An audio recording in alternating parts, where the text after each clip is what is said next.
Hi, everyone. So thank you for joining us. So we're beginning on time. It is 10:30, and our presentation today is titled Designing Courses with Social Media Learning Communities. So the members of our team are, I'm Marvin. I'm a PhD student in educational psychology and learning technologies. We have Elizabeth Trolli, who is an institutional health systems experiential program manager with the College of Pharmacy and also a graduate student in the Masters of Learning Technologies program. And we have Matthew, who's a third-year STEM teacher candidate in the Department of Teaching and Learning. So today we're going to take you through how can we design learning communities for teachers or for employers or anyone that may need this support system. And we're also placing this on social media and in different courses. So our schedule for today is I'll start off with a short PowerPoint presentation because we did a study. And in this study, we found some interesting thoughts and we had some interesting ideas of how to make these communities effective. So I'll do a short presentation around 10 minutes on that. Then next we'll have a breakout room, 3 different breakout rooms where we'll go and we'll design our own courses with learning communities. From there, that will take around 20 minutes. And then we will return to the main room to share what we have developed, and then we'll just wrap up with some conclusions. At any time throughout the presentation, if you have any questions, feel free to place them in the chat. And once we get to the breakout rooms, if you want to have more in-depth discussions and conversations there, then we are available to assist you because each of our members will be assigned to a breakout room. Okay, so the first thing to begin with is what exactly is a learning community? So learning communities are groups of persons that are there to create resources. They are there to improve their ongoing learning and their professional growth, and they are there to interact with others. Right? Learning communities go by many names. They go by professional learning networks, professional learning communities, personal learning networks, or communities. They can be hybrid, they can be in person, they can be online, and each of them has their own characteristics. So it depends on what it is that you really want to achieve from the different groups in itself. So we did our study with teachers. However, as you see highlighted on screen, these communities can consist of people. They can consist of employers, employees, managers, leaders, anyone it is that really wants this sort of community. So what exactly did we do in our initial study? So the first thing that we did was we wanted to see for teacher candidates that are going out on teaching practice and going out into their careers eventually, can we design a community and what features will these teachers find important or what will they prefer to use in these communities? And we want to embed this community within their coursework. So it's a graded course.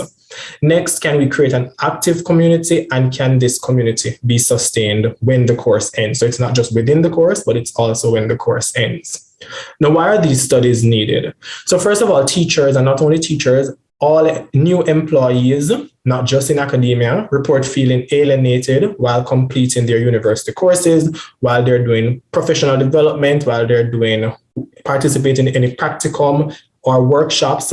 And what we have seen is that researchers are exploring learning communities that are embedded within their university courses, even from before they start working, to address these feelings of alienation and to improve their professional practice through lifelong professional development, access and participating in these different workshops. But the main problem that we're trying to address from this study is how do we sustain these communities? Because once the course ends or once the professional development ends, then these communities tend to not be as active as we want them to be.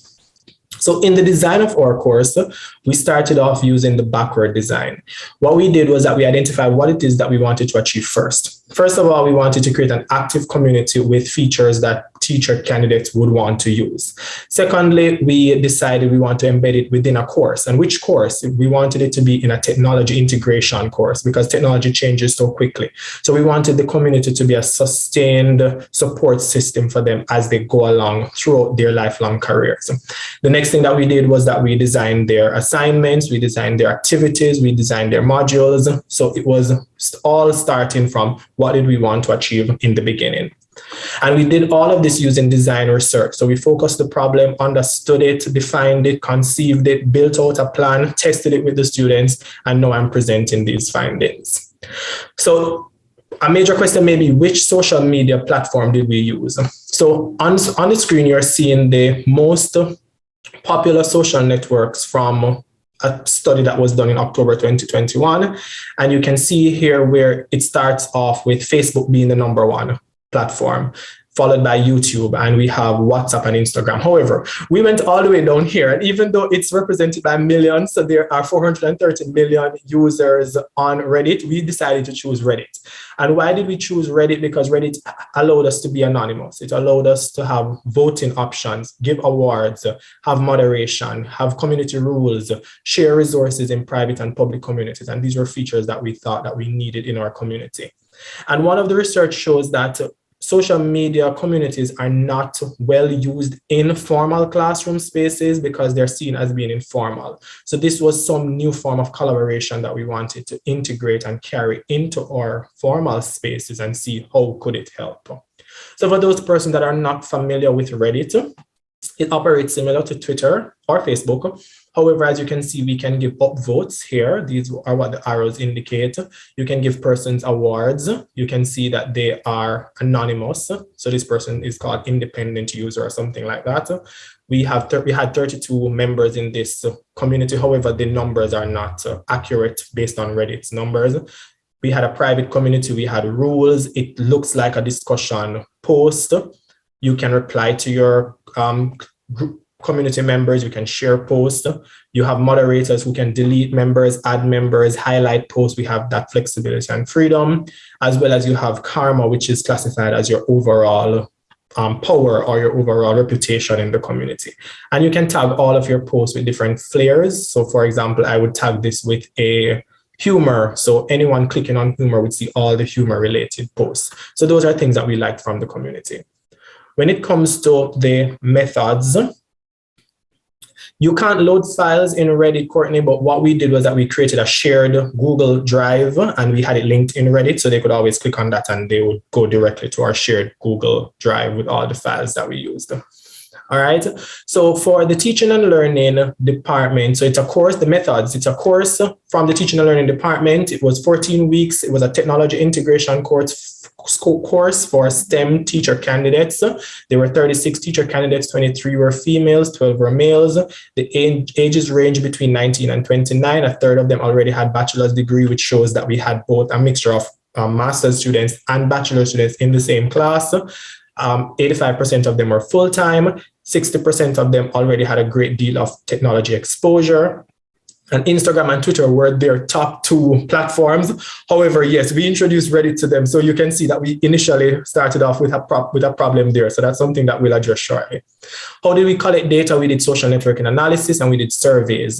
The only survey that really was impactful was on what they thought about the course and the community, because we collected data on technology acceptance and collective efficacy, but it was not significant. So we did not present those findings.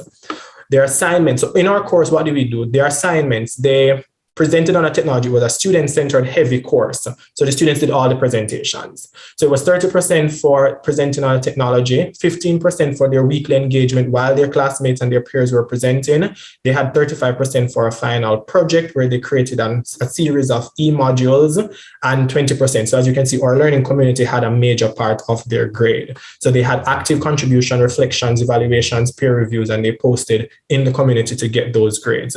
However, it was graded based on completion, so it was not really that rigorous of participation requirements. This was just an overview of our course schedule. As you can see, it's 15 weeks, and just by the highlighted space here, you can see in week 9, we had 2 student presentations. That was the entire class. It was like 1 hour presentation on how to use Flipgrid and gizmos for your entire class, 2-3 different activities in your lesson. So they designed a lesson and they used Flipgrid or gizmos. Week 10, 2 students again, Seesaw and Peer Deck. Week 11, edpuzzleandcode.org. Week 12, Excel and Dialogues. So as you can see, it was a student-heavy course. Week 14 and 15, it was just final project consultations, and week 1, 2, and 3 were instructor-led. Otherwise, from that, it was student-heavy. What were our results? So the students enjoyed moderation, anonymity, voting, discussion threads, and peer feedback, and they enjoyed the idea of having resources permanently accessible to them even when the course ended. As you can see, we met all of their expectations, except some of them wanted more technology tools that were not covered, and they were not familiar with peer demonstrations or independent preparation for teaching. So that was new or surprising to them. So that's something that we need to address. They thought that the social media learning community was familiar like Canvas, so it was easy for them to adapt to. They enjoyed the idea of constructive feedback. Anonymity led them to be honest, and they enjoyed it and thought that it helped them to improve. This is our networking diagram. So you can see the green dots represent the students and the blue lines represent their interactions with each other. So we had a very active community. And here where it says 43 members, we had the instructors counting with the 36 plus some content experts who we had visiting who could assist them with any teaching and learning content that may be necessary for them. We'll just skip over the networking measures, but we have them in case you want to know more about it. But just transitivity and density shows that we had a highly connected community where the students were interacting in different groups. And when we talk about like closeness, betweenness, how well were they connecting? And those persons that are familiar with networking analysis will know that, yes, we created again a community that showed an active, participatory, and the students were comfortable having different discussions. So we'll wrap up with the lessons learned. So the first thing, the teacher candidates thought that the community was small. It was just 36 students. So it was not the most active community. It was not the most active. It is not the largest community for you to always return to get that assistance if you want. And yes, Brian is asking, Reddit did not allow us to host files. So we had a shared Google Drive folder. Okay, the teacher candidates were not familiar with their peers given the impact of COVID. So this also affected how they communicated and worked with each other, right? They thought that members themselves needed to be positioned as community leaders and moderators in the community so that they can be responsible for making their own community decisions to feel as though it's their community. So that's something that we needed to address. And you need to choose your social media learning community platform very carefully. They did not know Reddit that much, so they would have preferred like Instagram or Twitter. So that's something to consider. Also, having the social media learning community value 20% of our course grade. A lot of them were performance oriented, so they were really working to get that grade, and it really affected us trying to build a community. And next thing is that though we allowed them to get grades based on completion and have clearly communicated goals, but it affected some of them and their participation. And finally, we should have been able to more freely address issues as they arose. So throughout the semester, if we saw a problem, we should have not waited until the end to address it, but we should have addressed it live in the session. And this can be achieved by conducting participatory action research. And just quickly, some limitations. So this was the only course of its kind in our university, so we could not have had a larger sample size or a comparison group. So when we're designing our own courses in a few minutes, that's something to consider. Our course will be converted to a 7-week seminar as of this fall. So we have to think about how do we convert all of this content and all of this community into a 7-week seminar from a 14 or 15-week seminar. Our course had a combination of math students and science students and graduate and undergraduate students. So how do we address varied interests and levels of expertise? And also the teacher candidates were not familiar with social media communities or peer feedback or student-led presentations or 5E lesson planning. So a lot of the things that we were introducing to them were new, and this caused a problem with them adjusting to how to best apply the content in the course and use it in the community. All right, so what we're going to do now is that we're going to have our breakout rooms, and I should be able to share the breakout room schedule here. There it is. So Liz, can you paste the breakout room link in the chat? And what we're going to do, we're going to have 3 breakout rooms. And in these rooms, we're going to spend 20 minutes and we're going to design our own courses. So the second slide in this shared document that each person can click on the link in the chat right now to access tells you about the lessons that we learned. So while you're designing your own courses, try not to make these same mistakes that we learned. And then secondly, think about the limitations that you may have in your own organizations or your own schools or your own college courses, and how can these limitations affect the design of your own courses with your learning communities embedded within them. So we're going to have 3 different groups. The first group will be Matthew. So once I create the breakout rooms, you'll be placed in either breakout room 1, 2, or 3 that will indicate which room you are in and which slide you will be guided by a member of our team. And then from here, you will design your own course, tell us about the course, the workshop, or the session that it is, the demographics, the persons involved, what social media platforms do you plan to use, how long is your course or your semester, what type of assignments do you think would fit best into this course or this workshop that you're designing, how would the learning community fit in, and what would persons need to do in the learning community to do two things. You want to keep it active and you want to ensure it's sustained when the semester or when the course ends. And then next, what type of content or activities will they do throughout the period of time? And can you think of any difficulties that you may face and how can you address them?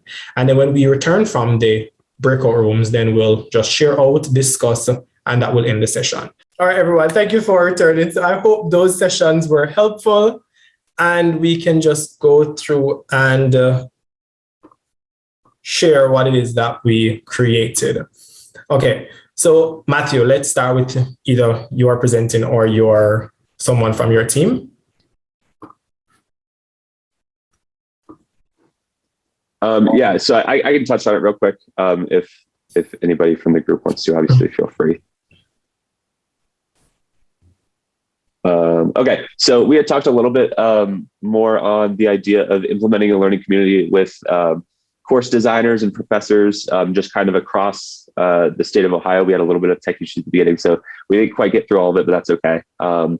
So we talked about how there isn't really a uniform way of doing things within different universities. We had a representative from, I believe Akron it was, Chris, correct me if I'm wrong, and some people from here at Ohio State, and somebody I mentioned more from Cincinnati. So we talked about how there's a lot of the times they see courses that, struggle to implement certain ideas or really reach students in the way that they can, and how to better improve and talk to different professors at different universities and get fresh perspectives and that type of thing. So that was kind of the approach that we took. So yeah, that's kind of the content there. We wanted to focus. We talked a little bit on including undergrad students with this, but settled on Twitter or Facebook for just the professionals in the field and using that to connect. And then on the next slide, we talked a little bit more about having regularly scheduled meetups through Facebook or Twitter. They have various streaming components that you can use, focusing on various topics that course designers and professors struggle with. So a few off the top that we talked about were just accessibility, various emerging technologies that can help improve instruction, as well as just various implementations or integrations of learning management systems. Something that came up was, a lot of professors have a lot of different preferences, and that's great. And if they can implement it, that's cool. But finding the best options and making it a little bit more uniform across courses makes it a lot easier on students as well as on professors. So everybody's kind of on the same page. That was essentially the gist of what we talked about and settled on. If anybody from my group has anything they would like to add to that, we struggle a little bit with technology at the beginning, ironically. But yeah. Do you think there's any reason why I saw here where you said Twitter and Facebook for the non-traditional students and probably Instagram for the traditional students. Now, I know that Instagram is not really the best platform possibly for a community. So was there any real reason why a person suggested Instagram? So if Chris would like to elaborate on this, she can, but we had talked about just that being one of the mediums of choice for undergraduate students and generally the 20 to 25 to maybe 30 age range. And so just being maybe not as much communicating there, but presenting information, that's something that people in that range are very comfortable with. Yes, and that works well. So it's not really, as you said, just about communicating. It's about sharing and different ways that the platform can be used. All right, great. Thank Absolutely. you. And Liz, time for you. Perfect. All right, Larry, do you want to go ahead? Sure. So we discussed using a platform like this for a faculty development community or a community of faculty after a faculty development session or workshop or series. So typically those series are shorter in duration. So we put in a week as the amount of time, but it could be a single event or something that meets once a month for a semester.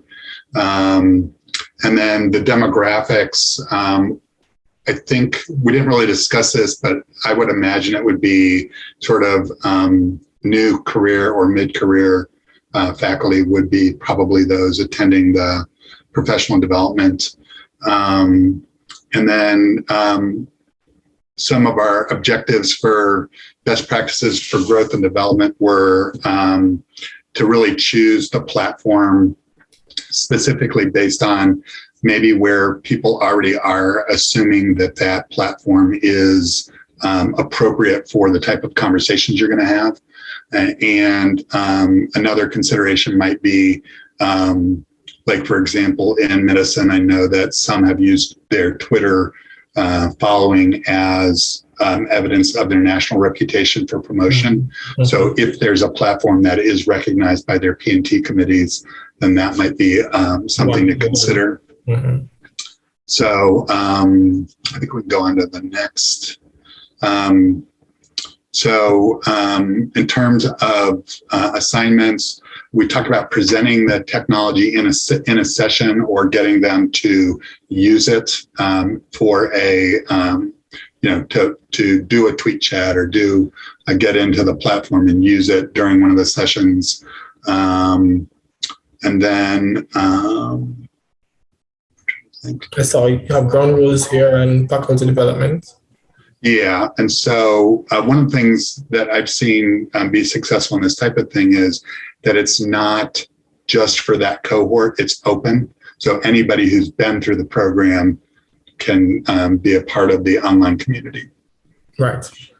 And then we repeated the ground rules frequently so that people, as they join, will understand the ground rules. Right. And then I think the next slide, I think it's important that whatever platform you choose, it integrates with other platforms. So if you want to post a video, post a TED Talk, post images, all those things sort of work in mobile devices and computers as well. And then think of it as glue or a network or a connection, right? So it's not so much about the content. It's more about there's some social, I'm trying to remember the presence, some social presence, not as, and some cognitive presence, but it's a lot social presence, I guess, it's predominantly that in the ones that I've seen. Let's see. One of the strategies that we use is a metaphor out the door. So at the end of a tweet chat, we might post using the hashtag metaphor out the door, an image and, why the topic was like that and that type of thing. Let's see what the next slide. And we skipped this one and then went down to the next one with difficulties. We spent some time on this one. Okay. Oh, yeah.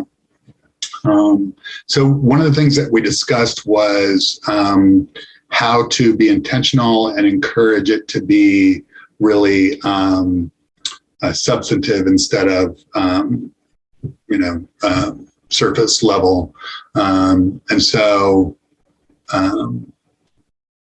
So what I know in the ones that I've been a part of, there's a planning document for each tweet chat, like what we're going to do, how we're going to be intentional. And then there's a team of people that help maintain it and make it go. And that just realizing that it can wax and wane, and that it takes a lot of time to plan. So you have to build that into your FTE and have time to do that work, because to make it good, it's going to take some time.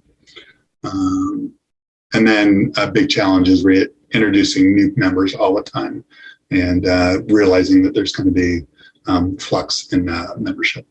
Right. And that's a very important point there. Thank you for that one, because if it's a consistent community, if it's a sustained community, then you're going to have different cohorts being added at different times. And how do you keep them feeling that they fit in? How do they join with those that are already in there and introducing themselves, especially if it's like on Reddit where it's anonymous? So, that's really an interesting point for consideration. Thank you. Yes. Sorry, one of the things that strategies we use is celebrations, right? So when somebody gets something published or has some sort of work milestone, that the community celebrates that. And that's another way to keep it going. Nice. Especially if it's a professional community. Yeah. Thank you for that. All right. So in my room, we created a first level introduction to psychology course with around 300 students. And it was 14 weeks. The demographics were Gen Z students right out of high school, so around 18, 19, 20-year-olds, mixed race, mixed gender. And the objective, it's a general education course. So, we're following the department requirements. Which social media, so this was a joke in the group because Molly, thank you for that. We were saying we're going to use Facebook, but we know Facebook is not really seen as being the preferred platform. It is the most used, but it may not be the best for 18-year-olds. So it's something to ask them in the beginning, what do they want to use, and then adjust to them if they're familiar with it, but it can be something to consider. So we decided for the learning community that if it's a general education course, it's not an elective, it may not be related to the person's actual career, then 20% may be too much, especially if it's on Facebook and it's not anonymous. Will they want to participate if it's not anonymous? And that 20% may feel pressuring for them. So we decided between 5 to 10% of their grade. And this just depends on if we're using, for example, Facebook. So the activities for the 10% on Facebook, you would be required to do consistent weekly engagement, responding to your peers and engaging with them. So it's not just posting and leaving it, but it's maintaining that engagement over time, having horizontal engagement between different members of the group or the community, generating material while thinking about things like copyright and those things, as well as what you could do if it's a large class of 300 students, probably have 10 students responsible for the community this week. So they are posting and then everyone else is responding. So it's not really overwhelming everyone each week to do that type of posting. So it's just trying to spread out the task between all 300 students. And then all the other posts that we had on the page were just suggestions. So they can post memes, they can post news items, they can give short feedback, but those were suggestions. To get the 10%, they'd have to do all of these activities. For the course content, they could have Facebook Live study sessions and record it or save it or do a reflection of it to prove that they did it. Given that we're covering departmental topics, we could just link those to the community. So they are posting there, they are sharing content there, they're using the material in their eventual careers. So it's just about, again, what content is available and linking it back to the community. And the two main difficulties that we thought we may encounter, given that it's just 5% or 10%, students may not participate. They will take the 90% and be comfortable with it. So it's not something that, they are going to say, I have to do this to get that grade. But if we make posting a requirement to pass the course overall or to move on to a different module because it's a prerequisite, then that's one way that we could address it. And secondly, Carly suggested that some students may not be comfortable. And I think Alexander as well said some students may not be comfortable participating on like Facebook or social media. So we'd have to give them alternatives about what they could do to get their grade, regardless of if they don't want to use Facebook, for example. All right. So just for the last 2 minutes of our presentation, well, thank you again. Thanks everyone for your participation today. And the last two things were, so you can embed learning communities within your courses, within your workshops, within your organizations. And these learning communities can be on different social media platforms that can assist persons to build a community and to address feelings of alienation if they have it. Right? What we realize from these courses or these communities is that they can be sustained if you're active about how you get them sustained. They can be for a wide range of courses, wide range of departments. Doesn't have to be for teacher candidates like who we worked with. And it can give your members permanent access to artifacts, to their peers, the content experts, build that strong support system that would extend beyond their course and into their professional careers. If your university or your institution has social media policies or course design policies, that's always something for you to take into consideration. And if you have any questions or you're interested in any of this research, feel free to contact us at any time. Thank you for your time, your attention, and it was nice working with you today.